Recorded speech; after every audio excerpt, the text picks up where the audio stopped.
Hormuz ಜಲಸಂಧಿ ಎಷ್ಟು? 33 kilometers. 33 kilometers ಇವ್ರದೇನಾ? Half of it belongs to Oman. ಇದಕ್ಕಾಗಲೇ ಕೊಟ್ಟಿದ್ದಾರೆ, ತೀರ್ಪು ಕೊಟ್ಟಿದ್ದಾರೆ ವಿಶ್ವಸಂಸ್ಥೆಯಿಂದ. It should be shared equally.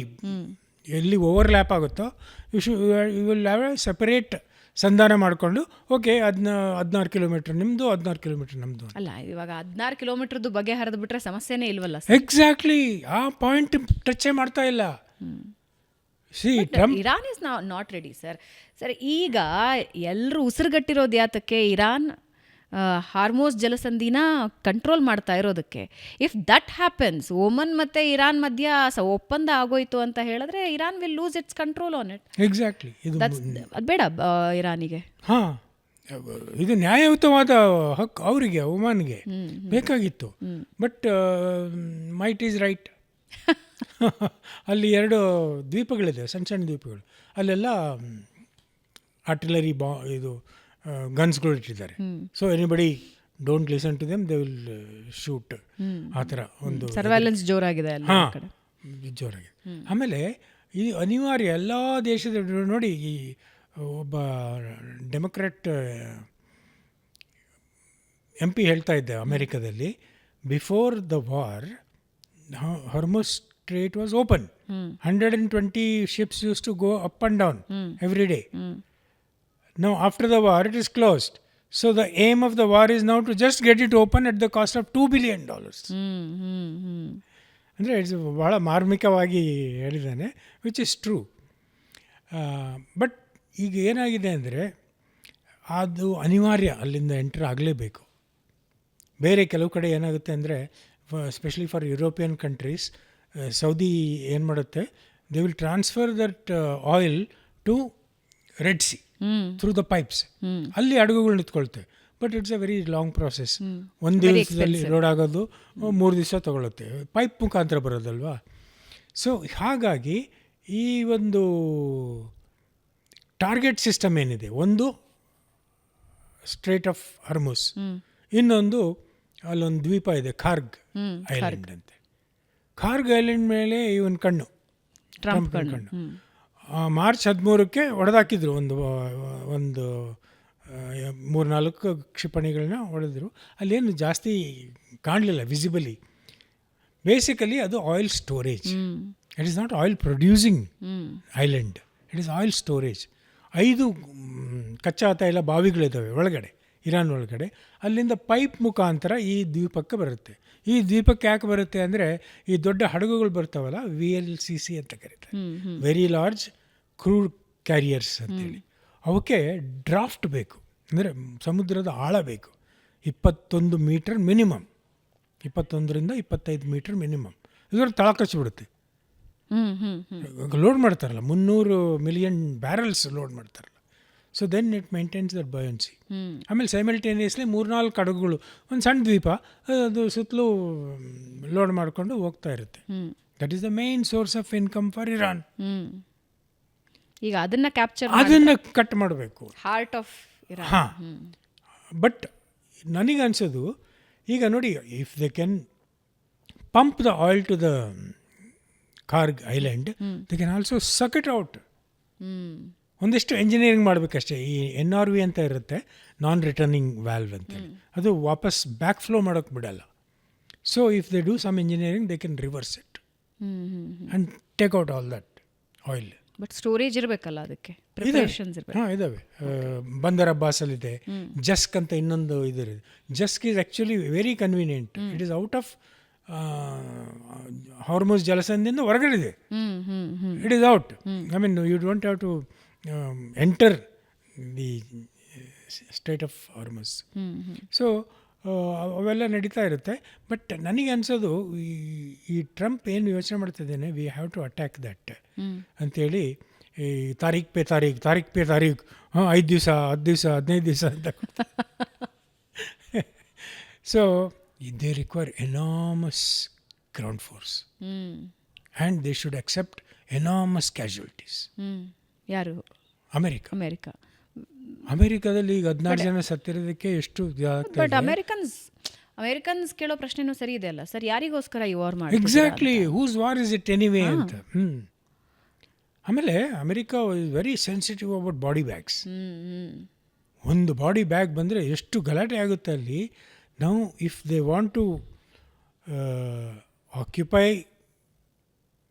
ಖಾರ್ಗ್ ನೋಡಿ, ಅಲ್ಲಿ ಏನಿಲ್ಲ, ಬರೀ ಒಂದು ಓಪನ್ ಟ್ಯಾಂಕ್ಗಳಿದ್ದಾವೆ, ಒಂದು ಸುತ್ತ ಸರ್ಕಲ್ ಕಾಣುತ್ತೆ ಅಷ್ಟೇ, ಒಂದು ಶೆಲ್ಟರ್ ಇಲ್ಲ. So let's say 5,000 para commanders go. ಒಬ್ಬೊಬ್ಬ ಪ್ಯಾರಾ ಕಮಾಂಡರ್ ಹತ್ರ ಕುಡಿಯೋ ನೀರು ತೊಗೊಂಡೋಗ್ಬೇಕು, ಆಹಾರ ತೊಗೊಂಡೋಗ್ಬೇಕು, ಅವ್ನು ರಾತ್ರಿ ಮಲ್ಕೊಳಕ್ಕೆ ಒಂದಿಷ್ಟು ಏನೋ ಒಂದು, ಈಗ it's a open space. So at least 15 kg ಒಬ್ಬೊಬ್ಬ ಸೈನಿಕನ ಹತ್ರ ಇರುತ್ತೆ, ಜಸ್ಟ್ ಟು ಸರ್ವೈವ್. ಆಮೇಲೆ how will the come back? Correct. ಇಳಿಯೋಕೆ ಬಿಡ್ತಾರೆ ಫಸ್ಟ್ ಇರಾನ್ನವರು. ಈಗ 15-20 ಕಿಲೋಮೀಟ್ರ್ ಇದೆ ಇದು ಮೈನ್ಲ್ಯಾಂಡ್.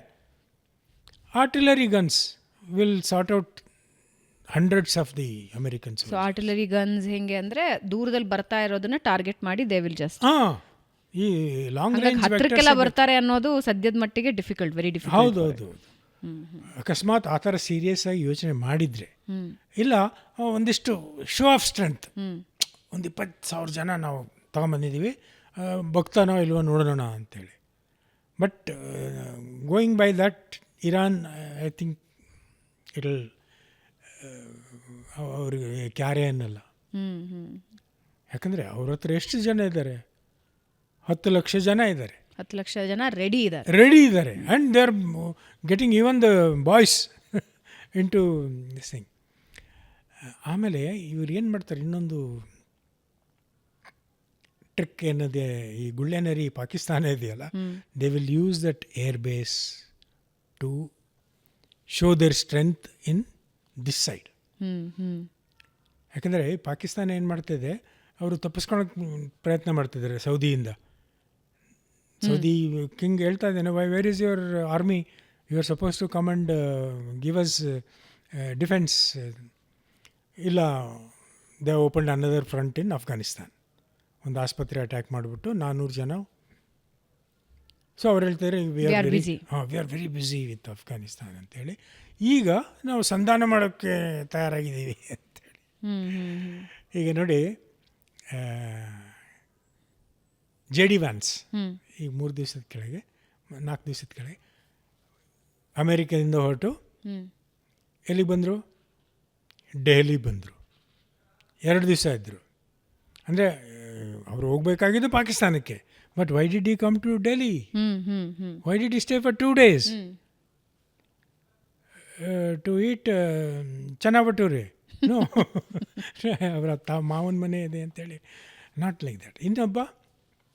ಇನ್ನಿಬ್ಬರು ವಿಶೇಷ ರಾಯಭಾರಿಗಳು ಬಂದರು, ಟ್ರಂಪ್ಸ್. ಅವರೆಲ್ಲ ಅಂಬೇಡ್ಕರ್ ಇಂಟರ್ನ್ಯಾಷನಲ್ ಸೆಂಟರಲ್ಲಿ ಕೂತ್ಕೊಂಡು ಒಂದು ಮೀಟಿಂಗ್ ಮಾಡಿದರು. ಅದೇ ಟೈಮಲ್ಲಿ Trump called up Modi, which is very special.